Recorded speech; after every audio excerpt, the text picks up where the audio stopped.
Hey guys, welcome to the Origin channel, and today I got yet another device in front of me. This is the Powkiddy RGB10.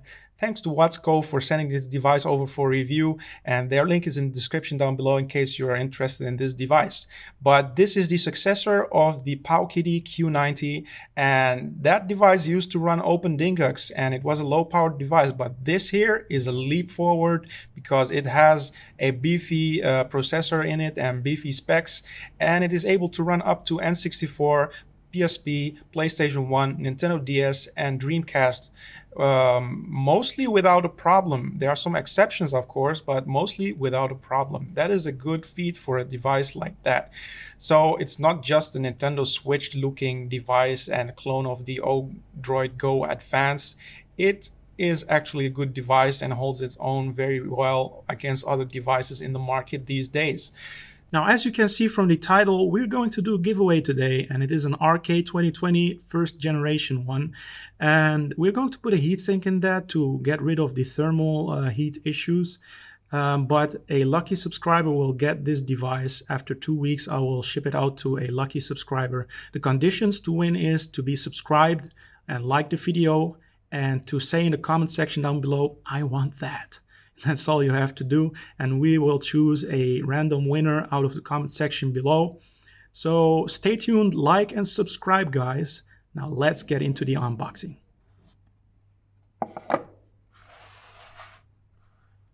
So inside the box we have the actual handheld. We'll just put that aside. Under that we have our usual compartment with a huge ton of nubs.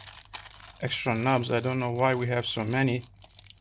And this is the cable, the USB Type-C cable for charging. And it is the small user manual written in Chinese. I think there's English as well. Yeah, there's a little bit of English on there. Let's just take a look at the handheld and change something. So this is the handheld with a red nub. I don't want a red nub. So you might just want to take it off and use the black one because red is atrocious in my opinion, but that's only my personal opinion. I have something that you might like to see. So I have extra Joy-Con analog sticks. I can just take off this plastic and put it on there. So now it looks as advertised. Now let's talk about the build quality and how the buttons feel and stuff like that. Now let's answer the big question, which is the build quality good enough?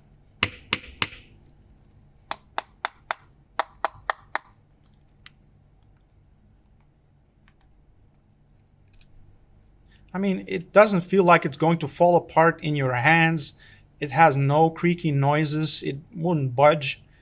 It is made out of rigid ABS plastic, and that is good enough in my books. Yeah, it's a good quality body. It's built well. I don't know why I've read a review saying that it's made out of cheap plastic. It's not. It's good enough. And it's not Nintendo Switch grade, of course, but for a Chinese handheld, this is nice. It is rigid and it just feels robust. Now, I have another important question that I want answered. Is this tempered glass? It sounds like glass.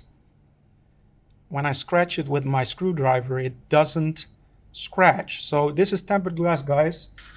Trust me on that one. Powkiddy is surprising me in this video today. Wow. Now, this is the D-pad. So let's check out the quality of the D-pad and ABXY buttons. Yeah, I like it. It's good. Yeah, it's a good D-pad. Not too stiff. And it has a nice imprinted directional arrows on it. As well as the ABXY buttons, they don't wiggle around. And they have a nice press to them. These are contact pads, of course. Very nice. And yeah, good enough. Up to standards, I would say. The start and select buttons, I mostly don't talk about them, but this time they're close together, and that's important because if you want to exit the emulator, you don't have to do a weird movement with your fingers like this to press both start and select. But on this one, it's just like this, easy to exit the emulator. We got 2 extra buttons. Let's test those out. Yeah, they're nice and clicky. The shoulder buttons are nice, actually made out of some soft tactile buttons, I think. The analog stick is a PS Vita analog stick. Of course, I've put my own nub on it, but it feels good. It's a good 3D analog stick, not a slider analog stick, so that is a plus in my books. I'm happy with the build quality, actually, and it gets a pass from me. So let's move on to the hardware and specs. Now let's first talk about the I/O. We got the USB Type-C port over here for charging. This device can charge while this turned off, so that's a good thing to check the progress while this turned off on the screen. We got an SD card slot for the firmware and ROMs. We got a 3.5mm headphone jack, as well as a USB Type-A port to the bottom of the device, and a small speaker grill. You might think, this speaker is quite small. It's probably located over here. It's not.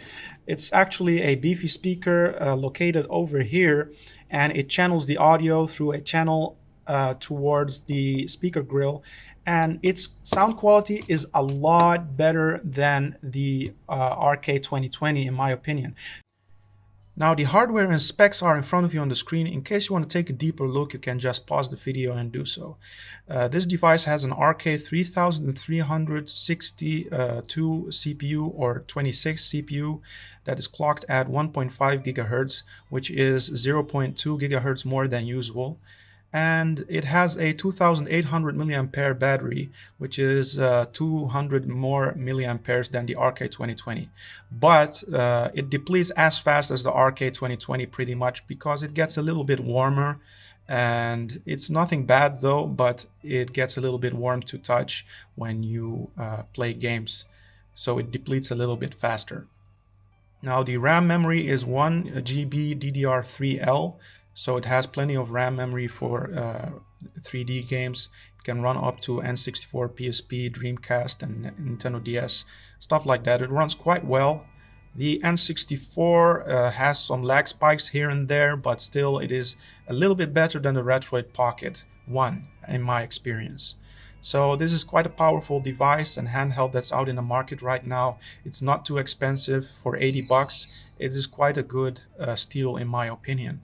So let's move on and talk about the OS a little bit. In the last video, I have mentioned already how to optimize this operating system to be a little bit better in N64 emulation and making it smooth. It's just pretty much in the settings. In case you want to check it out, go to game settings and turn smooth games on, and then go to N64 over here, pair system advanced configuration, go to N64. And you have to change the emulator from parallel N64 libretro to Noob N64 Plus libretro. That's in my experience the best emulator for N64 and more heavier games. It still has lag spikes and the performance isn't perfect, but it is quite on a high level for retro emulation in these days. Now, it comes with some games pre-installed for the Dreamcast, N64, MAME, FB Alpha, CPS1, CPS2, and CPS3, Game Boy, Game Boy Color, and Game Boy Advance, Nintendo DS, and PSP. And there are no ports on here, even though the RK2020 had ports, but it has Nintendo DS already pre-installed, which you had to do via Wi-Fi on the RK2020, but here it's already pre-installed. Not many games though, but still very welcome. You can put your own games on this device via the USB port on the bottom, or you can just plug in your SD card and open a partition manager to copy your games to this device. A nice touch to this device is that you can press the power button and it will close the screen. This is what they have chosen to do instead of a safe shutdown, so it is a sleep mode. Pretty much just turns the screen off. If you want to do a safe shutdown, you go to start and then quit, and then you can just shut down your system and it shuts down. Booting this device, you can see in the start of the screen hard kernel's logo. That is because it has the same operating system as the Odroid Go Advance, and it boots up quite quickly. As you can see, it's not that slow compared to RetroPie handhelds filled to the brim with emulators and games. I am very happy with the operating system and how they are working on it at the hard kernel. And of course, the main developers deserve all the support, not really the Chinese companies. So feel free to support them if you want to. But this device still is very nice and I like it a lot. Let's move on to some gameplay and get into that. Let's first start off with a Nintendo 64 emulation.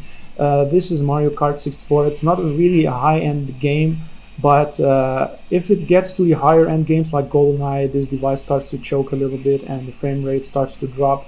I actually suggest and hope that hard kernel will release a firmware with a standalone Newpen 64 emulator, not the Libretro one, because that one runs a lot better. But we'll keep our fingers crossed. And Dreamcast, it runs very well. We're running Sonic Adventure 2 on 30 FPS pretty much throughout the whole gameplay of the first level. And yeah, Flycast Libretro core is absolutely a beast. It really changed a lot in terms of frame rate compared to Raycast. And this is CPS3. All the arcade games mostly work well, like FBA, Neo Geo, MAME, stuff like that. CPS1, CPS2, CPS3, they all work very well at stable frame rates, as expected of this device because it's quite a powerful device. Now let's move on and talk about PSP emulation. Of course, this segment of Final Fantasy Crisis Core is a little bit hefty, so you can see that there are no frame drops in this segment. I don't think frame skip is turned on as well, but a good thing about this emulator is that it's just ready to go out of the box. You don't have to configure it or play around with the settings. You just can plug and play. This is Final Fantasy Dissidia, and it runs very well on this handheld. Now, let's talk about the PlayStation 1 emulator. It runs very well. It is on par with the RG350. Of course, the RG350 is not capable of doing the emulators that we've showed just a while ago, but this device just chucks through it. PS1 emulation is very satisfying on this handheld, and it runs very well. Now we have something that we didn't show in last video for this operating system. We have Nintendo DS. This is the Phantom Hourglass, The Legend of Zelda. It runs quite well on this handheld, but you have to use a stylus, which is not really a pleasure to use on this handheld, to be honest, because it has no touchscreen. But it works well nonetheless. You can play the games without the stylus, and it works quite well. A nice thing that I noticed about the Game Boy Advance and Game Boy Color emulators is that it simulates the pixelation of the screen, as you can see in front of you. Let's take a closer look. Here you have Super Mario Bros. Deluxe and see the boxy pixels. It looks very similar to a Game Boy. Even though it's stretched a little bit, it looks astonishing, and I'm happy with that. Now, for my verdict on this device, I would say this device is a very nice handheld. It is priced at $80, which is definitely a steal. It is a very good bang for the buck device. The red knob is a little bit not good looking, that's why I changed it. But for the rest, once you have a white knob, it looks aesthetically very nice, and it is very high quality as well compared to other devices at this price point. For the price, it is very good, and I'm happy to have this device. It probably will be my daily driver for now, but we'll see once the next handhelds come out, like the ZPG Pro, if this device still is the king or not. Now that's it for today, guys. I hope you enjoyed the video. Please stay tuned, like and subscribe, and stay tuned with the channel, and I'll see you guys in the next video.